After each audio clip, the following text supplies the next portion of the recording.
किसी भी नई एक्टिविटी को हैबिट बनने के लिए 21 दिन लगते हैं और यदि हम इसे 30 दिन तक कंटिन्यू कर पाते हैं तो ये हमारी परमानेंट हैबिट बन जाती है। इसलिए कोई भी नई एक्टिविटी चुने और 1% डेली इम्प्रूवमेंट के साथ इसे 30 दिन तक कंटिन्यू करें तो ये हमारी परमानेंट। ओलंपिक खेलों का विश्लेषण करने से ये बहुत ही रोचक बात सामने आई है। जो खिलाड़ी फर्स्ट आता है और जो फोर्थ आता है उसमें टाइम और स्किल का डिफरेंस सिर्फ 1% होता है। यानी हम कह सकते हैं कि जीतने वाले और हारने वाले का औसत एवरेज 1% होता है। यह एवरेज जीवन के हर क्षेत्र में देखने को मिलता है। अगर हम भी रेगुलरली 1% चेंज करते जाएं तो हम भी परफेक्ट बन सकते हैं।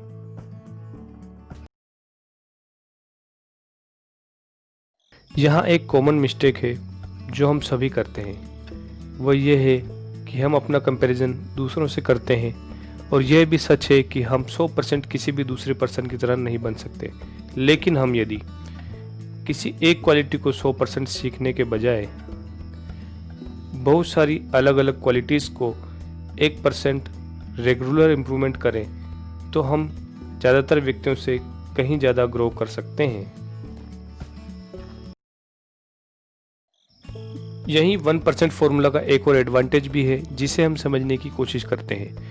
हम अपने आसपास ज़्यादातर लोगों को देखते हैं कि वे किसी काम को शुरू करते हैं और यदि किसी कारण से फेल हो जाते हैं तो निराश हो जाते हैं और उस काम को करना छोड़ देते हैं।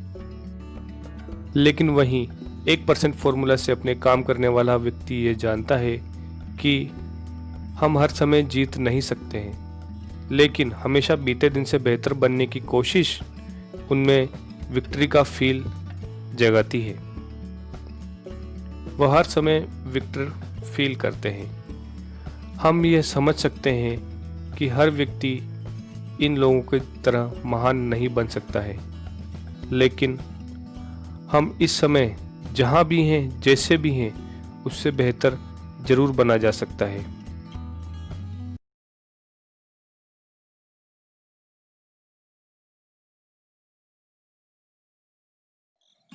फ्रेंड्स, अगर आप यह वीडियो अभी तक देख रहे हैं तो इतना तो कंफर्म हो गया है कि आप अपने जीवन के प्रति बहुत ही पॉजिटिव सोच रखते हैं और आप अपने आप में पॉजिटिव चेंज लाने के लिए तैयार हैं।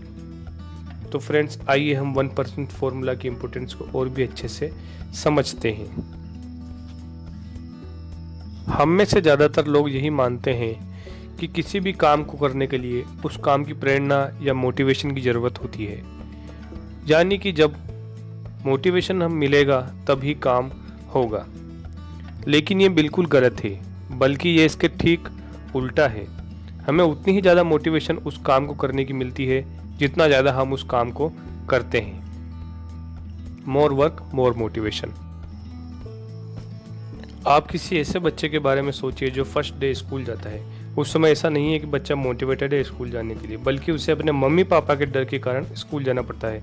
लेकिन जैसे जैसे बच्चा बड़ा होता है, एक के बाद एक क्लास पास करता जाता है, पढ़ाई के लिए उसका मन लगने लगता है और ऐसे बच्चे बड़े होकर डॉक्टर, इंजीनियर, बिजनेसमैन बनते। इससे हमें ये पता चलता है कि ज़रूरी नहीं है कि किसी काम को करने के लिए हमें मोटिवेशन की ज़रूरत होती है। हम जैसे जैसे काम करते हैं मोटिवेशन भी वैसे वैसे इंक्रीज होने लगता है और काम में मन भी लगने लगता है।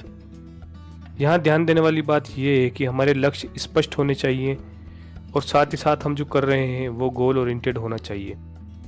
कहीं ऐसा ना हो कि हमें फुटबॉल सीखना है लेकिन हम समय हॉकी को दे रहे हैं।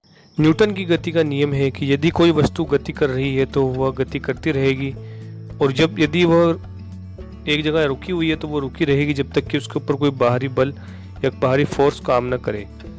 इसे हम अपनी रियल लाइफ में भी अप्लाई कर सकते हैं। यहाँ पर यह बाहरी फोर्स हमारी परिस्थितियाँ होती है। कई बार हम कोई काम करने लगते हैं तो बहुत सी परेशानियों का सामना करना पड़ता है। इससे कई बार हम इस काम को छोड़ देते हैं। इसके विपरीत यदि हम ऐसी परेशानियों को 1% फॉर्मूला का यूज करते हुए एक एक करते हुए दूर करते जाएं और उस काम को हम अगर निरंतर करते रहें तो हो सकता है ये परेशानियां दूर हो जाए और हम अपने लक्ष्यों में सफल हो जाएं। लिवरेज का रूल। अगर आपको कोई टास्क दिया जाए जिसमें आपसे कहा जाए कि आपको 40-50 किलो के वेट को मूव करना है, तो हो सकता है आप में से मैक्सिमम लोग इसमें फेल हो जाए। लेकिन दूसरी ओर यदि आपको लीवर दे दिया जाए तो आसानी से उस काम को कर लेंगे, उस वेट को मूव कर देंगे। यही लीवरेज का प्रिंसिपल है। हमें अपनी डेली वर्किंग रूटीन में ऐसे चेंजेस करने चाहिए जो हमारी प्रोडक्टिविटी को इंक्रीज करें। एग्जाम्पल के लिए, जब मैं फ्री होता था तो ज़्यादातर टाइम सोने और सोशल मीडिया में ही लगा देता था। इसकी जगह अब मैं नई बुक्स पढ़ने की कोशिश करता हूँ जिससे कि मेरी प्रोडक्टिविटी बढ़ सके। 10,000 घंटे। अगर हमें किसी भी स्किल में एक्सपर्ट होना है तो हमें 10,000 घंटे प्रैक्टिस रिक्वायर होती है। अगर हम किसी स्किल को सीखने में 10,000 घंटे लगा देते हैं तो हम उसमें मास्टरी कर लेते हैं। अब आप में से बहुत से लोग ये सोचेंगे कि हमें तो किसी भी पर्टिकुलर काम को करते हुए 10 से 20 साल हो गए हैं, हमें अभी तक सक्सेस क्यों नहीं मिली? तो फ्रेंड्स, ऐसा नहीं है। आपके पास एक्चुअली एक्सपीरियंस 1 साल का है जिसे आपने 10 बार या 20 बार रिपीट किया होता है। मास्टरी और बड़ी सक्सेस के लिए हमें थॉटफुल प्रैक्टिस और कंटिन्यूस इम्प्रूवमेंट की ज़रूरत होती है। अब आप में से ज़्यादातर ये सोच रहे होंगे कि मैं सिर्फ 1% इम्प्रूवमेंट के लिए 10,000 घंटे क्यों लगाऊं? इससे बढ़िया तो मैं जैसा हूँ वैसा ही ठीक है। लेकिन फ्रेंड्स, ऐसा नहीं है। अगर आप आज 1% इम्प्रूव कर रहे हैं तो कल आप इस 1% को भी इम्प्रूव कर रहे होंगे। इसका मतलब ये है कि ये कंपाउंड इफेक्ट में बढ़ेगा और आप कुछ ही दिनों में कई प्रतिशत ग्रो कर जाएंगे। डिस्कम्फर्ट इन न्यू वर्क। कभी आपने नोटिस किया है कि हम डेली के काम को किसी अलग तरीके से करते हैं, जैसे कि घड़ी को लेफ्ट हैंड के बजाय राइट हैंड में पहनते हैं, शर्ट को लेफ्ट हैंड की तरफ से पहनते हैं, पैंट पहनते समय लेफ्ट पैर पहले डालते हैं, या फिर रोजाना ऑफिस जाने वाले रास्ते से अलग रास्ते से ऑफिस जाते हैं, तो हमें थोड़ा सा डिस्कम्फर्ट यानी परेशानी होती है। यह ह्यूमन ब्रेन का नेचर है कि ये न्यू एक्टिविटी का पहले रेजिस्टेंस करता है। इसी समय ज़्यादातर लोग क्विट कर जाते हैं। अगर हमें किसी भी न्यू हैबिट को डेवलप करना है तो हमारा ब्रेन पहले रजिस्ट करता है, लेकिन ये बाद में धीरे धीरे नए न्यूरॉन कॉम्बिनेशन बनाने लगता है। किसी भी नई एक्टिविटी को हैबिट बनने के लिए 21 दिन लगते हैं, और यदि हम इसे 30 दिन तक कंटिन्यू कर पाते हैं तो ये हमारी परमानेंट हैबिट बन जाती है। इसलिए कोई भी नई एक्टिविटी चुने और 1% डेली इंप्रूवमेंट के साथ इसे 30 दिन तक कंटिन्यू करें तो ये हमारी परमानेंट हैबिट बन जाएगी। Rest is also required.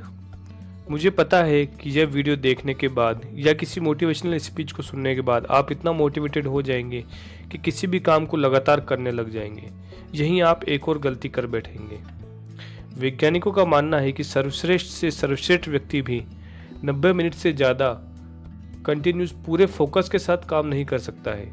इसलिए जहाँ तक हो सके ऐसे 2 सेशन के बीच 5 से 10 मिनट का ब्रेक अवश्य लें। इस दौरान आप चहलकदमी कर सकते हैं, चाय कॉफ़ी पी सकते हैं या फ्रेंड्स से बात कर सकते हैं। ऐसा करने से आपकी प्रोडक्टिविटी बढ़ेगी।